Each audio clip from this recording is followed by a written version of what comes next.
ഇന്നത്തെ സിനിമാ കാര്യങ്ങൾ കടന്നു ചെല്ലുന്നത് ജൂനിയർ ആർട്ടിസ്റ്റുകളുടെ പ്രവൃത്തി പരിസരത്തിലേക്കാണ്. ചലച്ചിത്ര രംഗത്തെ അറിയപ്പെടാത്ത കലാകാരന്മാരാണ് ജൂനിയർ ആർട്ടിസ്റ്റുകൾ. സിനിമയുടെ പിന്നാമ്പുറങ്ങളിൽ ജീവിച്ച് വിസ്മരിക്കപ്പെട്ടു പോകുന്ന ഒരു വിഭാഗമാണ് ജൂനിയർ ആർട്ടിസ്റ്റുകൾ. സിനിമയിലെ ജൂനിയർ ആർട്ടിസ്റ്റുകൾ പലരും ഏറ്റവും സീനിയേഴ്സാണ്. അതാണ് അതിൻ്റെ ഏറ്റവും വലിയ തമാശ. ഒരുപക്ഷെ MGRൻ്റെയൊക്കെ കാലത്ത് ഒരുമിച്ച് സിനിമയിൽ ജോലി ചെയ്ത MGRനോടൊക്കെ അഭിനയിച്ച ആൾക്കാരാണ് ഇപ്പോഴും പല സിനിമകളിൽ നമ്മൾ ജൂനിയർ ആർട്ടിസ്റ്റ് എന്ന് പറയും. പുറകിൽ അങ്ങോട്ട് നടക്കും, ഇങ്ങോട്ട് വരും, അങ്ങോട്ട് പോകും. ചിലപ്പോൾ ഡോക്ടറായിട്ടൊക്കെ വേഷം കെട്ടുന്ന ആൾക്കാരുണ്ടാവും, ചിലപ്പോൾ പിച്ചക്കാരനായിട്ട് വേഷം കെട്ടുന്നുണ്ടാവും, ചിലപ്പോൾ മജിസ്ട്രേറ്റായിട്ട് ജോലി ചെയ്യുന്നുണ്ടാവും. മജിസ്ട്രേറ്റിൻ്റെ കോട്ടൊക്കെ ഇട്ടുകൊണ്ട് ഏതെങ്കിലും മരത്തിൻ്റെ തണലിലൊക്കെ കിടന്ന് ഉറങ്ങണ കാണവർ. സിനിമയുടെ ആദ്യകാലത്തൊക്കെ മദ്രാസിൽ ജീവിച്ചപ്പോൾ ഈ ജൂനിയർ ആർട്ടിസ്റ്റുകളുമായിട്ട് നിരന്തരം ഇടപഴകിയ ഒരു അനുഭവം എനിക്കുണ്ട്. പ്രത്യേകിച്ചും ഞാൻ താമസിച്ചിരുന്ന സാലിഗ്രാമത്തിൽ നിന്ന് വടവള്ളിയിൽ ഇപ്പോൾ AVM സ്റ്റുഡിയോ പോലുള്ള സ്ഥലങ്ങളിലേക്കൊക്കെ പോകുമ്പോൾ ഈ ജൂനിയർ ആർട്ടിസ്റ്റുകളുടെ ഒരു സങ്കേതമുണ്ട്, അവരുടെ ഓഫീസുണ്ട്. അതിൻ്റെ മുമ്പിലൂടെയാണ് ഞാൻ പോവുക.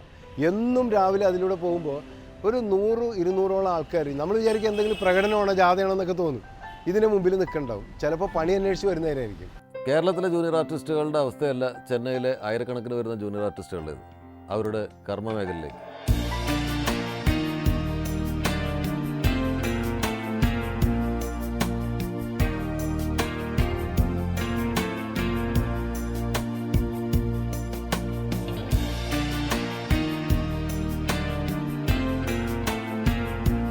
ഇത് ചെന്നൈയിലെ വടവള്ളിയിലെ കുമരൻ കോളനി. ഈ ചായക്കട എനിക്ക് 20 വർഷം മുൻപ് പരിചയമുള്ളതാണ്. ഇതിനടുത്ത് ഒരു RK ഇൻഡസ്ട്രീസ് എന്ന് പറഞ്ഞിട്ട് ഒരു എക്സ്പോർട്ടിംഗ് കമ്പനി ഉണ്ടായിരുന്നു. ആ കമ്പനിയിൽ ഞാൻ മാനേജ്മെൻറ്റ് ട്രെയിനി ആയിട്ട് ഒരു 6 മാസത്തോളം ജോലി ചെയ്തിട്ടുണ്ട്. അപ്പോൾ എല്ലാ ദിവസവും രാവിലെ 11 മണിക്കുള്ള ഇൻ്റർവെല്ലിന് ഇവിടെ വന്നിട്ട് ഈ മണിയേട്ടൻ്റെ കയ്യിൽ നിന്നാണ് ചായ കുടിക്കുക. ഇവിടെ ഇരിക്കുമ്പോൾ ഞാൻ കണ്ടിട്ടുള്ള ഒരുപാട് ജീവിതങ്ങളുണ്ട്. അത് രാവിലെ വരുമ്പോൾ ആദ്യം എനിക്ക് മനസ്സിലാവാതിരുന്നൊരു കാര്യം, പല പ്രായത്തിലുള്ള എവിടെയൊക്കെയോ കണ്ട് മുഖപരിചയമുള്ള ചില ആളുകൾ ഈ ചായക്കടയുടെ മുമ്പിലുണ്ടാവും, ചായ കുടിച്ചുകൊണ്ടിരിക്കുന്നുണ്ടാവും. പിന്നീടാണ് എനിക്ക് മനസ്സിലായത് ഈ ബിൽഡിങ്ങിന് മീതെ സിനിമയിലേക്ക് ജൂനിയർ ആർട്ടിസ്റ്റുകളെ സപ്ലൈ ചെയ്യുന്ന ആളുകളുടെ ഒരു യൂണിയൻ ഉണ്ട്. ഈ യൂണിയൻ ഓഫീസിൽ രാവിലെ വരും. അന്ന് ഏതെങ്കിലും സിനിമയുടെ ഷൂട്ടിങ്ങിൽ വർക്ക് ഉണ്ടോ എന്ന് അറിയാൻ വേണ്ടി കാത്തിരിക്കുന്ന ആൾക്കാരാണ് ഇവരൊക്കെ. പല സിനിമയിലും ജഡ്ജായിട്ടും വക്കീലായിട്ടും ഡോക്ടറായിട്ടും നേഴ്സായിട്ടും ഒക്കെ നമ്മൾ കണ്ടിട്ടുള്ള മുഖം വ്യക്തമായി നമ്മൾ ഓർമ്മിക്കാത്ത കഥാപാത്രങ്ങളെ ചെയ്യുന്ന ആർട്ടിസ്റ്റുകളാണ് ഈ ജൂനിയർ ആർട്ടിസ്റ്റുകൾ. അവരുടെ ഓഫീസാണ് ഇതിന് മീതെയുള്ളത്. അപ്പോൾ എൻ്റെ ആ കാലത്തെ ഓർമ്മകളിൽ ഈ ചായക്കടയും ഈ ചായയും ഈ നമ്മൾ താലോലിക്കാത്ത, നമ്മൾ മനസ്സിൽ വെച്ച് ആരാധിക്കാത്ത കഥാപാത്രങ്ങളെ അവതരിപ്പിച്ചിട്ടുള്ള നൂറുകണക്കിന് ആൾക്കാരും ഉണ്ട്. വീണ്ടും വർഷങ്ങൾക്ക് ശേഷം ഞാനിവിടെ വരികയാണ്. ഇന്ന് ഞാനിവിടെ നിൽക്കുമ്പോൾ ഞാനൊരു സംവിധായകനാണ്, സിനിമാ കാര്യങ്ങളുടെ പ്രസൻറ്ററാണ്. വല്ലാത്തൊരു വികാരം ഈ നിമിഷങ്ങൾ എൻ്റെ മനസ്സിലൂടെ കടന്നു പോകുന്നുണ്ട്.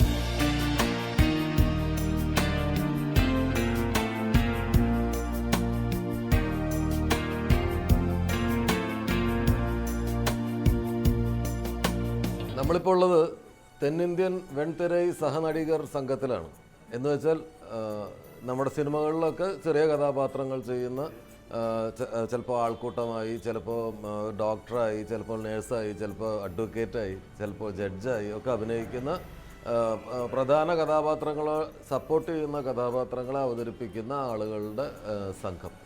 അതിൻ്റെ ഓഫീസിലാണുള്ളത്. നമ്മളോടൊപ്പം ഉള്ളത് ശ്രീ ബൽരാജാണ്. ബൽരാജ് ഇതിൻ്റെ ട്രഷററാണ്. ബൽരാജ് തിരുവനന്തപുരം കാട്ടാക്കട സ്വദേശിയാണ്. പക്ഷേ ജനിച്ചതും വളർന്നതെല്ലാം ചെന്നൈയിലാണ്. അദ്ദേഹത്തിൻ്റെ അച്ഛനും ഈ സംഘത്തിലെ ഒരു അംഗമാണ്. വലിയ കഥാപാത്രങ്ങൾ അദ്ദേഹം ചെയ്തിട്ടുണ്ട്. വാനം എന്ന് പറയുന്ന സിനിമയിലൊക്കെ ഒരു പ്രധാന കഥാപാത്രത്തെ അദ്ദേഹം അവതരിപ്പിച്ചിട്ടുണ്ട്. അദ്ദേഹത്തിൻ്റെ മകനാണ്. ഇദ്ദേഹവും സിനിമകളിൽ വേഷങ്ങൾ ചെയ്യുന്ന ആളാണ്. നമസ്കാരം. നമസ്കാരം. എന്നായിരിക്കും ഈ സംഘം രൂപീകരിച്ചത്? ഈ സംഘം ആദ്യം സ്റ്റാർട്ട് ചെയ്തത് 1956 സാർ. പിന്നെ 1958 രജിസ്ട്രേഷൻ ചെയ്തു. ഇവരെ വലിയ വലിയ ആർട്ടിസ്റ്റ് TS ബാലയ്യ, ശിവാജി ഗണേശൻ ഇവരൊക്കെ ചെയ്തിട്ടുണ്ട്. പിന്നെ ഇത് സഹായിച്ചത് MGR ആണ്. ഈ അസോസിയേഷൻ ഉണ്ടാകുന്നതിന് മുൻപ് എന്തായിരുന്നു ഈ ആർട്ടിസ്റ്റുകളുടെ ഒരു അവസ്ഥ? ജോലി ചെയ്താൽ പൈസ തരത്തില്ല, അവർ ശരിയായിട്ട് ജോലിയും ശരിയായിട്ട് കിട്ടത്തില്ല. ഇപ്പോൾ യൂണിയൻ ആയതുകൊണ്ട് കറക്റ്റായിട്ട് പൈസ കിട്ടുന്നു, ജോലിയും കറക്റ്റായിട്ട് പോകുന്നു. അപ്പം ശരിക്കും ഇപ്പോൾ ഇവിടുന്ന് ഇപ്പോൾ ഒരു സിനിമ തുടങ്ങുമ്പോൾ ഇത്ര ജൂനിയേഴ്സിനെ വേണമെന്ന് പ്രൊഡക്ഷൻ കമ്പനിയിൽ നിന്ന് അസോസിയേഷനിലാണോ അറിയിക്കുക? അസോസിയേഷൻ അറിയിക്കത്തില്ല. ഇതിന് ഏജന്റ് യൂണിയൻ ഒന്ന് സെപ്പറേറ്റ് ആയിട്ട് ഉണ്ട്.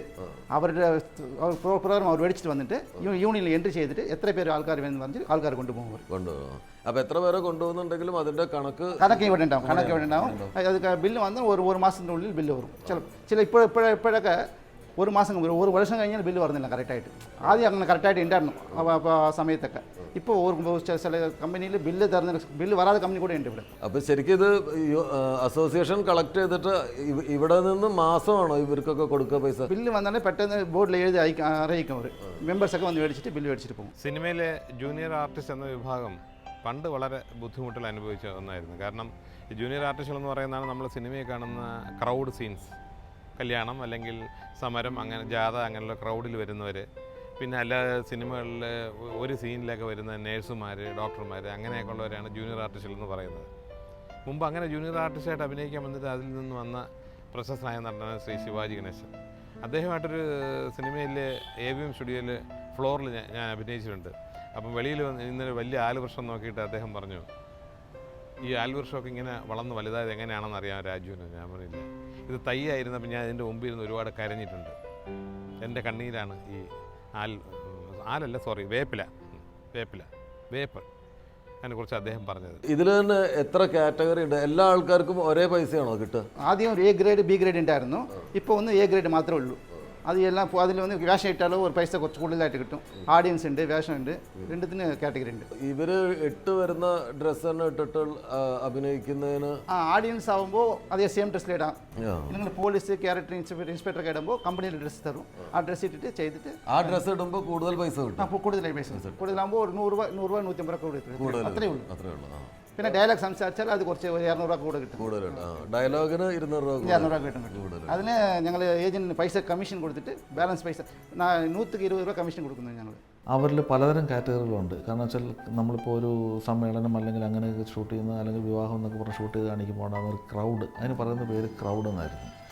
അതിനുശേഷം കുറച്ച് ഇവരുടെ തന്നെ ഭാഷ എന്ന് പറഞ്ഞാൽ പോഷ് ക്രൗഡ്, അതിനുശേഷം അതിന് മറ്റേ ഈ ക്യാരക്ടർ റോൾ അഭിനയിക്കാനുള്ള ഡയലോഗ് പറയുന്ന ആളുകൾ, അങ്ങനെ ഈ 3, 4, 5 തരങ്ങളിലാണ് ഇതിനകത്ത് നമ്മൾ സാധാരണ സിനിമകളിൽ ജൂനിയർ ആർട്ടിസ്റ്റുകൾ വരാറുള്ളത്. ഇപ്പോൾ ഡയറക്ടർക്ക് ഇപ്പോൾ വന്നിട്ടുള്ള ഇവിടെ നിന്ന് വരുന്ന സഹനടികന്മാരുടെ ഇടയിൽ അയാളുടെ ക്യാരക്ടറിന് പറ്റുന്ന രൂപമുള്ള ഒരാളില്ല. വേറൊരാളെ പുറത്തുനിന്ന് കിട്ടിയാൽ അയാൾക്ക് അത് വെക്കാൻ പറ്റില്ലേ? ക്യാരക്ടർ ആകുമ്പോൾ വെക്കാം. ജൂനിയർ ആർട്ടിസ്റ്റ് ആകുമ്പോൾ ഞങ്ങളുടെ വെക്കുന്ന റൂൾസ് ഉണ്ട്. പക്ഷെ അങ്ങനെ ചെയ്യാറില്ല. ഇപ്പോൾ മുമ്പൊക്കെ കറക്റ്റായിട്ട് സ്ട്രിക്റ്റായിട്ട് ഉണ്ടായിരുന്നു. ഇപ്പോൾ ഒന്ന് പുറത്തെ ആൾക്കാരൊക്കെ അകത്ത് കയറി ഞങ്ങളുടെ വർക്കൊക്കെ ബുദ്ധിമുട്ടായിപ്പോയി. അപ്പം ഞങ്ങളുടെ യൂണിയനിൽ ആദ്യം ഞങ്ങൾ മാത്രമേ ഇട്ടുണ്ട്. ഇപ്പോൾ ഒന്ന് ജിം ബോയ്സ്, മോഡൽസ്, റിച്ച്, ഇവരൊക്കെ യൂണിയനിൽ ഒന്ന് മെമ്പറേ ഇല്ല. അവർ പുറത്തെ ആൾക്കാർ. പക്ഷെ അവർ ദിവസം ജോലിക്ക് പോകുന്നു. ഞങ്ങൾ ആൾക്കാർക്ക് ജോലി കിട്ടുന്നില്ല. ഒന്നിനും വളരെ ബുദ്ധിമുട്ടായിരിക്കുന്നു. എന്തായിരിക്കും ഇനി ഇപ്പോൾ അതിനിപ്പോൾ ഒരു പരിഹാരമായിട്ട് എന്താ ചെയ്യും? ഇപ്പോൾ പൈസ കിട്ടാതെ ഇപ്പോൾ ലാബ് ലെറ്റർ അങ്ങനെയൊക്കെ ഇല്ലേ? ലാബ് ലെറ്റർ ഉണ്ട്. സിനിമ കംപ്ലീറ്റ് ആയാലേ ലാബിൽ വരും. സിനിമ കംപ്ലീറ്റ് ആകാതെ ഇടയ്ക്കേ പോകും അവർ. അങ്ങനെ പോകുമ്പോൾ ഒന്നും ചെയ്യാൻ പറ്റത്തില്ല. സിനിമ കംപ്ലീറ്റ് ആയാലും ലാബിൽ വരുമ്പോൾ പൈസ കിട്ടും, തീർച്ചയായിട്ടും കിട്ടും. ഇല്ലെങ്കിൽ ചില കമ്പനിയിൽ ഞങ്ങൾ ഏജൻറ്റ് എടുത്ത് പറഞ്ഞിട്ട് അവർ ഇൻട്രസ്റ്റ് മേടിക്കുക പറഞ്ഞ് കട്ടാൻ പറയും. കുറച്ച് ഏജൻറ്റ് കട്ടും. അങ്ങനെ ഏജൻറ്റ് മരിച്ചു പോയാലും അതുകൂടെ പോയി, ആ പൈസ പോയി. 600 മെമ്പേഴ്സ് ഉണ്ട് ഇവിടെ. 20 പേർ ജോലി ദിവസം പോകുന്നത് അത്ര ഇതായിട്ട്. 600 മെമ്പേഴ്സ് ഉണ്ട്. അത് പല പ്രായത്തിലുള്ള ആൾക്കാർ. പല പ്രായത്തിലുള്ള ആൾക്കാർക്ക്. ഇപ്പോൾ ഒരു ഹീറോ ക്യാരക്ടർ ചെയ്തവരെ ഇപ്പോൾ ഇതിൽ വന്നിട്ടുണ്ട്. ചാൻസ് കിട്ടാതെ അങ്ങനെ ചെയ്ത് ഹീറോ ശങ്കറിന് ഒരാളുണ്ടായിരുന്നു. അത് സിനിമയിൽ ഹീറോ ചെയ്ത ആളാണ്. ഇടയ്ക്ക് ചാൻസ്. പിന്നെ രാജരാജൻ ഒരാളുണ്ടായിരുന്നു. അവരൊക്കെ നല്ല ക്യാരക്ടർ ചെയ്തവർ ഇപ്പോൾ ജോലി ഇത് ചാൻസ് കിട്ടാതെ പിന്നെ യൂണിയനിൽ ചെയ്തിട്ട് അവർ ഇപ്പോൾ റിട്ടയർമെൻറ്റ് മേടിച്ചിട്ട് പോയി. ഇതിൽ വരുന്ന ആളുകൾ അധികവും നല്ല ക്യാരക്ടേഴ്സ് ചെയ്യണം എന്ന് കരുതി ചെയ്യുന്ന കപ്പാസിറ്റി ഉണ്ട് ഇവിടെ. പക്ഷേ ഇവർ ഉപയോഗിക്കുന്നില്ല. അവർ പുറത്താൾക്കാരെ എടുക്കുന്നു. പുറത്താൾക്കാർ ചെയ്യുമ്പോൾ 4, 5 ടേക്ക് 6 ടേക്ക് ക്യാമറ ഫിലിമൊക്കെ വേസ്റ്റ് ആവുന്നു. പക്ഷേ അവർക്കേ ചാൻസ് കൊടുക്കുന്നു. ഞങ്ങളുടെ ആൾക്കാർ നല്ല ഡയലോഗ് കപ്പാസിറ്റി ഉണ്ട്, നല്ല ചെയ്യുന്ന പെർഫോമൻസ് ഉണ്ട്. പക്ഷേ ജൂനിയർ ആർട്ടിസ്റ്റിൽ എന്തിനാ ഒരു ക്യാരക്ടർ കൊടുക്കണ്ടെന്ന് പറഞ്ഞിട്ട് അവർ ഇതിൽ ചെയ്യുന്നു. ഇതിനകത്ത് ഒരുവിധം നന്നായി അഭിനയിക്കുമെന്ന് തോന്നുന്ന ആളുകളൊക്കെ പിൽക്കാലത്ത് അത്യാവശ്യം മോശമല്ലാത്ത വേഷങ്ങൾ അഭിനയിക്കുന്ന, ചെറിയ ചെറിയ വേഷങ്ങൾ അഭിനയിക്കുന്നവരായിട്ട് മാറുകയും, അങ്ങനെ നമുക്കറിയാവുന്ന ഒരുപാട് പേരെ എനിക്കറിയാം. ഇപ്പം അവരൊക്കെ ഇന്ന് സീരിയലുകളിലൊക്കെ നല്ല നല്ല വേഷങ്ങൾ അഭിനയിക്കുകയും ചെയ്യുന്നുണ്ട്. അപ്പോൾ ഇവരുടെ അന്ന് നമ്മൾ കണ്ടിട്ടുള്ള ഒരു പ്രശ്നം എന്ന് പറഞ്ഞാൽ കലയോടുള്ള താല്പര്യം കൊണ്ട് ഇവരെല്ലാം വരികയും ചെയ്യും. അതിനുശേഷം ഈ പ്രൊഡക്ഷനിലും കാര്യങ്ങൾ, അല്ലെങ്കിൽ ഡ്രൈവറായിട്ട്, പ്രൊഡക്ഷൻ ബോയ് ആയിട്ട്, അല്ലെങ്കിൽ യൂണിറ്റിൽ, ആർട്ടിലൊക്കെ ഇവർ വന്ന് നിൽക്കും. അവിടെയും അവരുടെ മനസ്സിലൊരു അവരെപ്പോഴും നമുക്ക് കാണാമെന്ന് വെച്ചാൽ അവരുടെ മനസ്സിലൊരു ആഗ്രഹം ഒരു ആർട്ടിസ്റ്റ് ആകുക എന്നുള്ളത് തന്നെയാണ്. അങ്ങനെ ആർട്ടിസ്റ്റ് ആകാൻ വേണ്ടിയിട്ട് അവർ ഇതിൻ്റെ ഇടയിൽ നിൽക്കുകയും നമ്മൾ സിനിമ നടന്നുകൊണ്ടിരിക്കുമ്പോൾ തന്നെ ഇടയോടെ വന്ന് അസിസ്റ്റൻറ്റ് ഡയറക്ടറെയും അല്ലെങ്കിൽ അസോസിയേറ്റിനെയൊക്കെ കണ്ടുപിടിച്ചിട്ട് ചേട്ടാ അങ്ങനൊരു ചെറിയ ഡയലോഗ് പറയുന്നൊരു വേഷം എനിക്ക് തരണേ എന്ന് പറഞ്ഞിട്ട് ഇവരൊക്കെ പിൽക്കാലത്ത് അഭിനയിക്കുകയും അതിലൂടെ നല്ല വേഷങ്ങൾ അഭിനയിക്കുന്ന, ഇപ്പോൾ അത്യാവശ്യം കുഴപ്പമില്ലാത്ത വേഷങ്ങൾ അഭിനയിക്കുന്ന, സീരിയലുകൾ അഭിനയിക്കുന്ന ആളുകളെ നമ്മൾ കണ്ടെത്താൻ സാധിച്ചിട്ടുണ്ട്. ഏതെങ്കിലും പ്രധാനപ്പെട്ട ഒരു ക്യാരക്ടർ എന്തെങ്കിലും ചെയ്തിട്ടുണ്ടോ? ചെയ്തിട്ടുണ്ട്. ടി വി സീരിയൽ ഇപ്പോൾ കൂടുതലായിട്ട് ചെയ്യുന്നു. ടി വി സീരിയലായിട്ട് ചെയ്യുന്നു. സിനിമക്കാർ ടി വി സീരിയൽ നല്ല ചാൻസ് കിട്ടുന്നു. അവർ അതൊക്കെ നോക്കത്തില്ല, ജൂനിയർ ആർട്ടിസ്റ്റൊക്കെ നോക്കത്തില്ല. നന്നായിട്ട് ചെയ്താൽ നല്ല ക്യാരക്ടറായിട്ട് തരുന്നു. ചെയ്യുന്നുണ്ട് ഞാൻ. ഇപ്പം മലയാള സിനിമയിൽ വല്ലതും ചെയ്തിട്ടുണ്ടോ? നല്ല ചെറിയ പ്രായത്തിൽ ചെയ്തിട്ടുണ്ട്. ചില്ലിക്കൊട്ടാരം, ചെമ്പൽക്കാടിലെ ചെറിയ വയസ്സ് മമ്മൂട്ടി ക്യാരക്ടർ ചെയ്തു. ഇവിടെ ഇപ്പോൾ തമിഴ് സിനിമയും മലയാള സിനിമയും അല്ലാതെ വേറെ തെലുങ്ക്, കന്നഡയൊക്കെ ഉണ്ടോ? ആദ്യം ഫുള്ള് ഇവിടെ ഉണ്ടായിരുന്നു. ഇപ്പം എല്ലാം അവിടെ സ്റ്റേറ്റിൽ പോയി.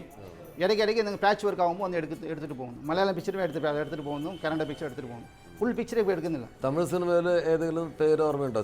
ക്യാരക്ടർ ചെയ്തിട്ടുള്ള വല്ല സിനിമ ഓർമ്മ? ക്യാരക്ടർ ഇപ്പോൾ ചെയ്തില്ല, മുമ്പ് ചെയ്തിട്ടുണ്ട്. ഒന്ന് കഴുത്തൂണിൽ ചെറിയ വയസ്സ് ശിവാജിയായി ചെയ്തിരുന്നു. സന്ദീപിൽ ചെറിയ വയസ്സ് ശിവാജി. പിന്നെ നമ്മ ഊരിനുള്ള ഒരു രാമരാജൻ്റെ പിക്ചർ തുറുവായിട്ടായിട്ട് ഫ്രണ്ടായിട്ട് കാര്യം ചെയ്തു. രാമരാജൻ്റെ ഫ്രണ്ട്. പിന്നെ മേലങ്കോട്ടി താളിക്കട്ട്, യാറ്, പൂവിലങ്ക് 78 സിനിമ ചെയ്തു. മലയാളം, തെലുങ്ക്, തമിഴ് എല്ലാം ചെയ്തു. നല്ല നല്ല ക്യാരക്ടറാണ്. ടൈറ്റിൽ പേര് വന്ന ക്യാരക്ടർ.